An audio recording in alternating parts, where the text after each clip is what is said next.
Assalamualaikum, Vanakkam, Aibovan, welcome to CGC Talk Show. This is me, Rino Sanishan. Maupiya 7 Senehase Kedalla, Kaluthurai மாவட்டம், Horana, Angurua தோட்ட, பட்டகோட அப்படிங்கிற area, கல்பாத்தா அப்படிங்கிற ஏரியாவில் இருக்கக்கூடிய ஒரு முதியோர் இல்லம். இந்த முதியோர் இல்லத்துல நேத்து 3ஆம் தேதி ஈவினிங் 5 மணி டு 6 மணிக்குள்ள ஏற்பட்ட மிகப்பெரிய தீ அனர்த்தம். இந்த தீ அனர்த்தத்துல இதுவரைக்குமே கிட்டத்தட்ட 12 பேர் உயிரிழந்து போயிருக்காங்க. உயிரிழந்தவர்கள் நம்மள மாதிரி நன்றாக கதைச்சு நன்றாக எந்திரிச்சு நடமாடி நன்றாக வாழ்ந்தவர்கள் எல்லாம் கிடையாது. அந்த இல்லத்துல நீங்க வந்து பாத்தீங்கன்னா முதியோர்கள் இருக்காங்க, ஸ்பெஷல் நீட் சைல்ட்ஸ் இருக்காங்க, மனநலம் பாதிக்கப்பட்டவர்கள் இருக்காங்க அப்படிங்கிற மாதிரி பல தகவல்கள் நம்ம நேத்து நமக்கு தெரியாது.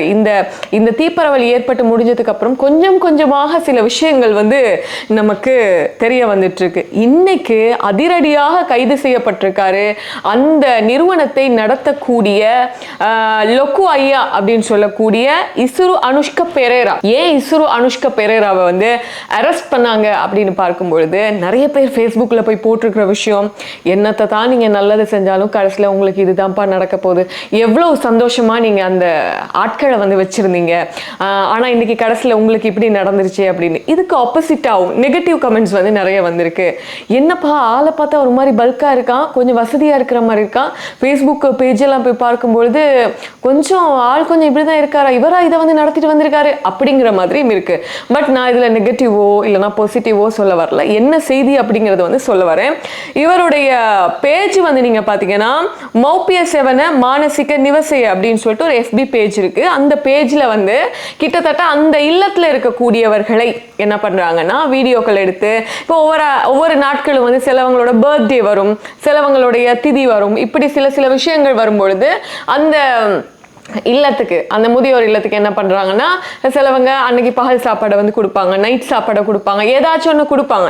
அப்படி வந்து ஒவ்வொரு நாட்களும் அவங்களுக்கான உணவுகள், ஒவ்வொரு நாட்களும் அவங்களுக்கான சில விஷயங்கள் போகுது. அதுல நான் ஒரு வீடியோ பார்த்தேன், நான் லைட்டா அவங்களுக்கு வேறையா ப்ளே பண்ணல, நான் இப்படி ப்ளே பண்றேன். இதுல உள்ள எத்தனை பேர் இறந்தாங்கன்னு தெரியல, மொத்தமாக 12 பேர் இறந்திருக்காங்க.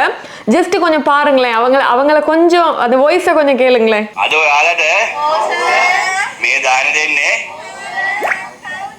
නුවන් සම්පත් මහත්තයාගේ උපන්දිනය වෙනුවෙන්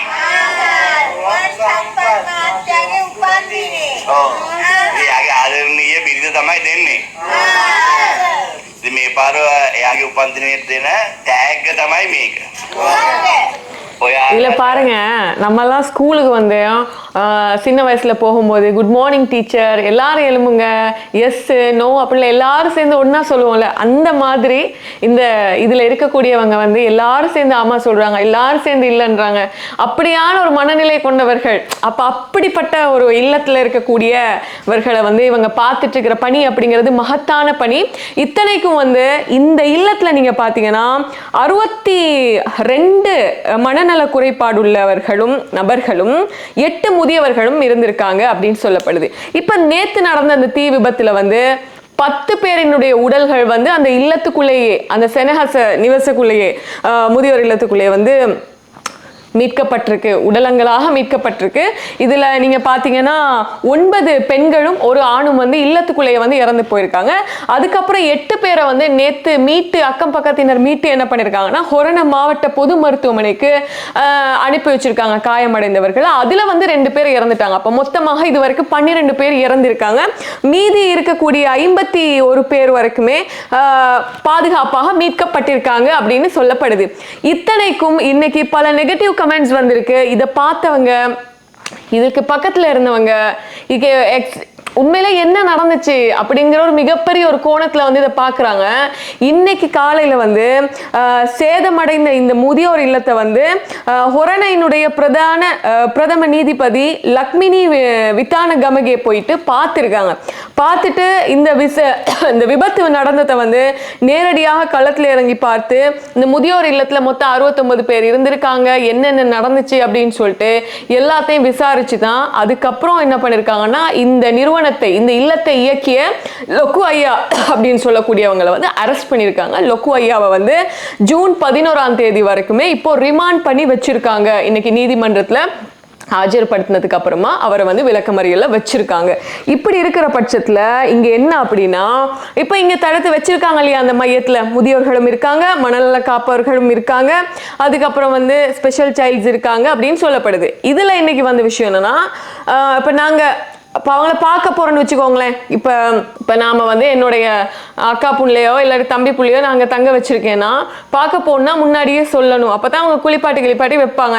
இல்லை நான் வந்து தூய்மையா இருக்க மாட்டாங்க அப்படிங்கிற மாதிரி எப்போ வேணாலும் போய் பார்க்கலாம், பட் நம்ம இன்ஃபார்ம் பண்ணிட்டு போகணும் அப்படிங்கிற ஒரு விஷயமும் இவங்களுக்கு வந்து இவங்களை நம்ம அங்க சேர்க்கணும்னா அந்த இல்லத்தை சேர்க்கணும்னா 75,000 ரூபாய் கட்டணும், மாசம் 35,000 ரூபாய் கட்டணும் அப்படிங்கிற மாதிரியும் சில தகவல்கள் இன்னைக்கு வெளியாகி இருக்கு. இவ்வளோ ஃபயர் ஆன உடனே வந்து தீயணைப்பு பிரிவுக்கு வந்து கால் பண்ணியிருந்தாலும் 5:59 மணி அளவுல நேற்று ஈவினிங் வந்து தீயணைப்பு திணைக்களத்துக்கு வந்து கால் போயிருக்கு. அவங்க 4 தீயணைப்பு வாகனங்களை வந்து அனுப்பியிருக்காங்க. அதுக்கப்புறம் தீயணைப்பு வாகனங்களை தண்ணீர் தீர்ந்து போச்சுன்னு சொல்லிட்டு பக்கத்துல உள்ளவர்கள் நிறைய பேர் வந்து காப்பாத்திருக்காங்க. அதுல வந்து ஒருத்தர் சொல்றாரு என்னன்னா, தலஹேன பட்டகோட ஏரியாவை சேர்ந்த இளைஞர் சந்தையரு ஆகாஷ் அப்படிங்கிறவர் வந்து மிக முக்கியமான ஒரு சேனலுக்கு கொடுத்த இன்டர்வியூல சொல்றாரு என்னன்னா, நாங்க அந்த எரிந்து கொண்டிருக்கக்கூடிய இல்லத்துக்கு வந்து போனோம், சத்தம் கேட்டு வந்து போனோம். அங்க வந்து பாத்ரூம்ல குளிச்சிட்டு இருந்த நிறைய பேர் வந்து அழுதுட்டு இருந்தாங்க. அதுக்கப்புறம் வந்து நாங்க இறங்கி எப்படிடா இதை இவங்களை காப்பாற்றணும்னு பார்த்தா புகை மூட்டம் அதிகமா இருக்கு. அதுல நிறைய பேர் சங்கிலிகளாக வந்து கட்டப்பட்டிருந்தாங்க, கட்டப்பட்டவர்களை வந்து பாதுகாக்க முடியல அப்படிங்கிற மாதிரி. இப்ப இங்க என்ன பிரச்சனைனா, அங்க பல பேரை வந்து 6 அடி 7 அடி சங்கிலிகளால வந்து கட்டி வச்சிருந்திருக்காங்க. அதனால லாஸ்ட் மினிட்ல அவங்கள போய் பாதுகாத்து அவங்கள வந்து கூட்டிட்டு வர முடியாம போயிருச்சு அப்படின்னு சொல்லப்படுது. அதுக்கிடையில இன்னும் ஒருத்தர் வந்து சொல்லியிருக்காரு என்னன்னா, அந்த பிரதேசவாசி சொல்லியிருக்காரு, நாங்கள் இதற்கு முந்தைய நாள் அந்த இல்லத்துக்கு வந்து அந்த இல்லத்துல 72 பேர்ல இருந்தாங்க. அந்த 72 பேருக்கு வந்து நாங்க உணவு ஒரு தானமாக ஒரு பகல் சாப்பாடு இதை சம்திங் நாங்க கொண்டு போய் கொடுக்க போயிருந்தோம்னு சொல்லியிருக்காங்க. இந்த சம்பவம் நடக்கும்போது நான் வந்து அந்த இடத்துக்கு போகும்போதே தீப்பரவல் ஏற்பட்டு ஒரு 5-10 நிமிஷம் ஆகி இருந்துச்சு. முன்பக்க கதவுகள் மற்றும் ஜன்னல்கள் எல்லாம் பூட்டி இருந்துச்சு அப்படின்னும், முன்பக்கமாக ஒருவர் கத்திட்டு இருந்தாரு, சத்தம் போட்டுட்டு இருந்தாரு அப்படின்னும், இந்த இல்லத்தின் தரையில மெத்தைகள் போடப்பட்டு அவங்களை உட்கார வச்சிருந்தாங்க அப்படின்னு வந்து சொல்லப்படுது. இதுல மிக முக்கியமான விஷயம் என்னன்னா, இந்த இதுல நிறைய நெகட்டிவ் கமெண்ட்ஸ் வந்து வந்துட்டு இருக்கு. அக்கா புள்ள, அதுக்கப்புறம் பிள்ளைங்க, மனநலம் பாதிக்கப்பட்ட பிள்ளைங்களை கொண்டு போய் அங்கே சேர்த்திருக்காங்கல்ல. இப்போ இந்த விஷயத்த வந்து கேள்விப்பட்டவங்க அங்கே ஓடி போயிருக்காங்க, எங்க பிள்ளைக்கு என்ன ஆச்சு அப்படிங்கிறது தான். அதில் இன்னொரு விஷயம் என்னன்னா, யாரோ ஒருத்தங்க அதுக்குள்ளே ஓடி வந்திருக்காங்க. அதுக்கப்புறம் அவங்க மாலையை வந்து அங்கே விட்டுட்டு வந்துட்டாங்கன்னு திரும்ப அதுக்குள்ளே போய் அதுக்குள்ளே கருகி உயிரிழந்துட்டாங்கன்னு சொல்லப்படுது. இதில் இன்னொரு ஆட்சி வந்து இன்னைக்கு பேசியிருந்தாங்க. இப்போ அவங்கள வந்து வேறொரு இடத்துக்கு வந்து மாற்றிருக்காங்க. நான் குரூப் ஃபோட்டோவில் பார்க்குறேன் பாருங்க. அப்போ இன்னைக்கு கேட்குறாங்க அவங்க கிட்ட, நேற்று வந்து தீ பரவும் போது என்ன ஆச்சு அப்படின்னு சொல்லிட்டு அவங்க என்ன சொல்லியிருக்காங்கன்னு பாருங்களேன்.